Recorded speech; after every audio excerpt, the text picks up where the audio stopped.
Hello and welcome back to Let's Play Arcanum. We're standing outside of a place called H.T. Parnell, so let's go in and have a look at some of the exhibits full of stupendous wonder and, well, probably dubious authenticity.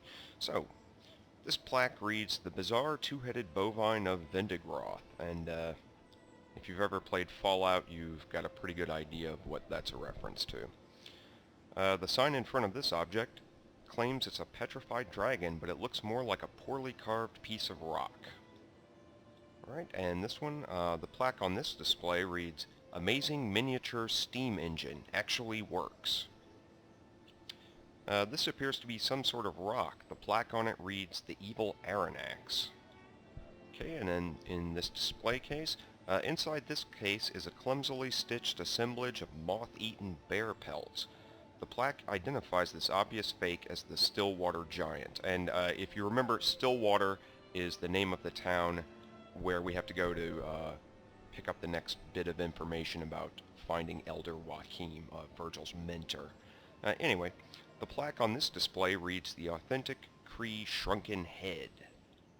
Okay, and then finally, here we have the amazing Gar, world's most intelligent orc. So since Gar is a living exhibit, let's have Mr. Drake have a chat with him. Ugh, Gar, world's smartest orc. You have got question? I don't know. What's your area of expertise? I know much things. Gar tell all. Politics, mathematics, tea. Tea? Yes, Gar like tea. Gar civilized. Gar say Earl Grey best. Made from blend of black teas and oil from the bergamot plant. Excellent, Gar say. Surely you jest. Everyone knows green teas are superior to black. Oh, come now, that is rubbish. Green tea is for the foreign constitution, not for consumption by those with discerning... Gar don't like green tea. Why are you acting the idiot? You're meant to be smart. Gar not idiot. Gar smart. Listen here, sir. Have you ever conversed with a purebred orc? You'll not be in for a scintillating conversation. Of that I can assure you. But isn't the point of all this that you're smarter than other orcs? Of course. But people will not accept a cultured orc. The very idea is preposterous.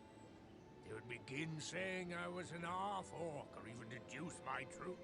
what I meant to say was... It is more effective showmanship for me to appear every bit the orc, and to say brilliant things. Deduce your true what? You're not a purebred orc? Garfield Thelonious Remington III, of pure human stock at your service. I am not orc at all. Well, one can assume that somewhere in my lineage there exists orc blood simply from looking at me. But my direct antecedents, my parents and grandparents, were fully human. Imagine their shock when I was born. So why do you do this? It seems rather demeaning. You must have seen how orcs are treated in this world.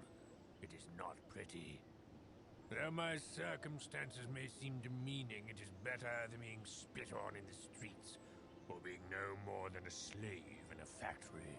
Yeah, orcs and half-orcs for the most part form the dispossessed segment of society. Anyway, are you owned by this museum, or are you free to leave? I am a bit of an indentured servant of Mr. Parnell's. He paid my parents a good sum of coin to have me come work for him. That was a bit cruel of your parents to sell you off like that. Nonsense. I sold myself to Mr. Parnell over their objections. They were treated with scorn and derision because of me. My father lost his employment, reputation, and his social standing. But even then, they would do nothing but love me as their son. The coin I received from Mr. Parnell has given them a comfortable life and rescued them from the poverty I caused. Well, how long are you meant to be on display here? I will most likely stay here for the remainder of my existence. I have nothing else to do with my life. It's not so bad, actually. The only dreadful aspect of this existence is the sheer boredom. You cannot imagine the idiocy of the common folk I must contend with on a daily basis. Why don't you join me? I can promise you it won't be boring. While that sounds intriguing, I am indentured to Mr. Parnell for years to come, as I have said. It would cost quite a bit of coin to free me from my obligations. If I were to secure your freedom, would you join me then? Of course. I would find it invigorating to travel Arcanum, I believe. Well, in that case, I'll try to negotiate on your behalf. Okay, now let's have Drake talk to Mr. Parnell, this place's proprietor. I'm happy to make your acquaintance. Who might you be? This strange-looking fellow puffs out his chest and stretches out his arms as if he's addressing a large crowd. I am H.T. Parnell, world-famous showman and collector of all that's strange and fabulous. And what is this place? This is my Emporium of Wonders, home to several of the world's most intriguing exhibits. Can I ask you some other questions? Of course. I'd like to speak with you about Gar, the human. His jaw drops and works furiously for a minute or two before he begins to speak. What? What are you saying, sir? I'm saying that Tarantian law takes a dim view of human slavery. Gar may be human, but he's not a slave. I have a legally binding contract. I've treated him well in all the years he's been in my employ. Well, the truth has never gotten in the way of a good newspaper story. You wouldn't dare. Well, you must see how easily someone could ruin your reputation. So you're not blackmailing me? But what can be done to protect myself from this type of slanderous attack? Could you take him with you? He's too much of a liability for me now. I'd be glad to help you out. Oh, thank you, thank you. Oh, please, it was nothing. Goodbye, sir. Okay, let's tell Gar the good news. Greetings, sir. I've managed to procure your freedom, Gar. I'm ready to follow, sir. Okay, and then we could just release him and he would wander off. But he did say he wanted to explore Arcanum, so okay, let's be on our way then. Alright, now let's talk to... So we've got a new follower, Gar. Let's talk to Mr. Parnell again and ask him about another of his exhibits. May I ask you some questions? Of course. I'd like to ask you about some of your creatures. Which of our fantastic creatures would you like to know more about? Let's ask him about the Stillwater giant pelt, which Drake, with his keen eye, recognized as an obvious fake. What can you tell me about your Stillwater giant pelt? That is one of my most famous exhibits. It creates a sense of awe just to behold a ferocious creature of that magnitude, a holdout from Arcanum's distant past. What must it have been like to see herds of those creatures hunting their prey? How did you come to acquire the pelt? Franklin Payne, world-renowned adventurer, under contract to me of course, had tracked the elusive creature to its lair, only to have the shifting winds betray his presence.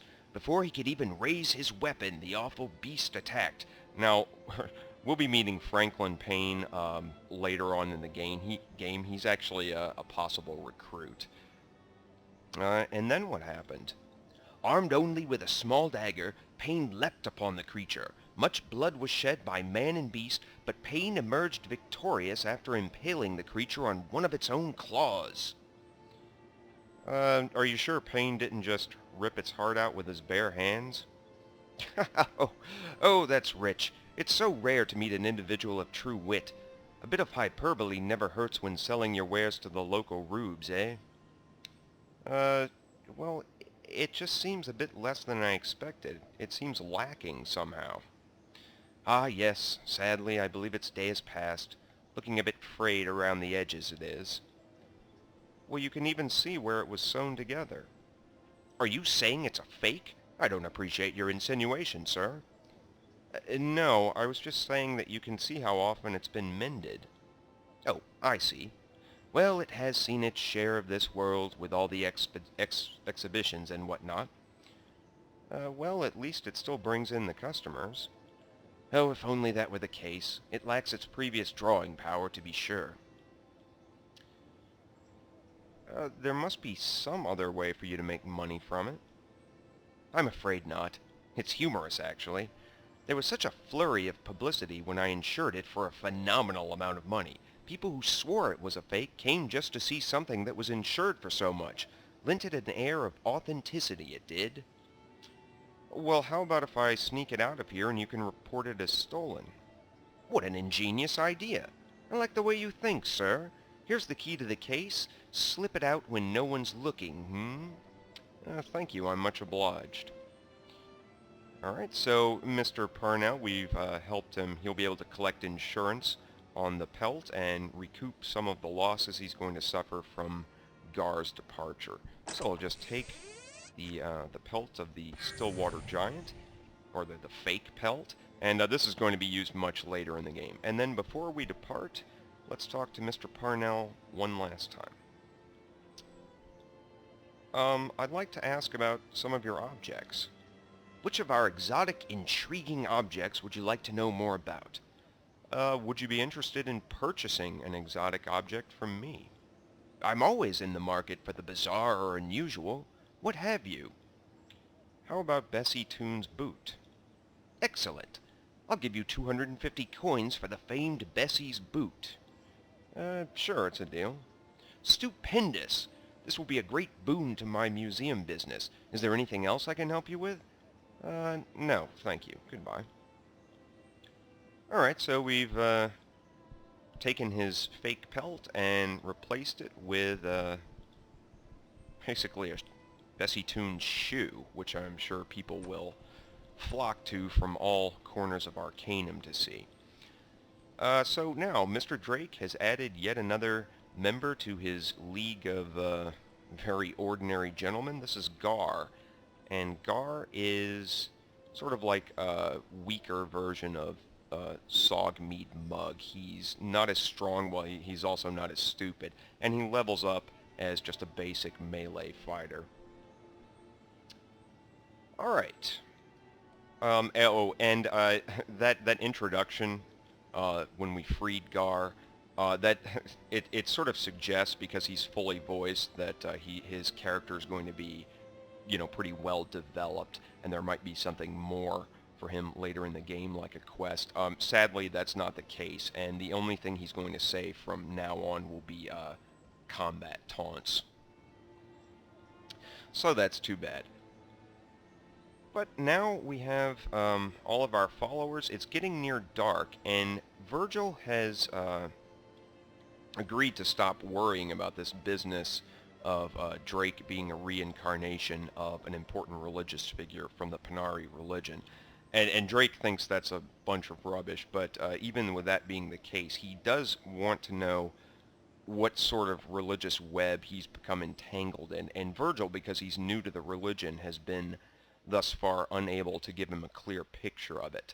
So in the telegram that Elder Joachim left for Virgil at the telegraph station, he suggested that if Drake had any questions about the Panari religion, he go to the Panari Temple, which is in Toronto. It's right over here. So that's what Drake's going to do now. So we'll just take the steam rail over to the, I think it's the commercial district. Yeah, here we go. And head up to the Panari Temple.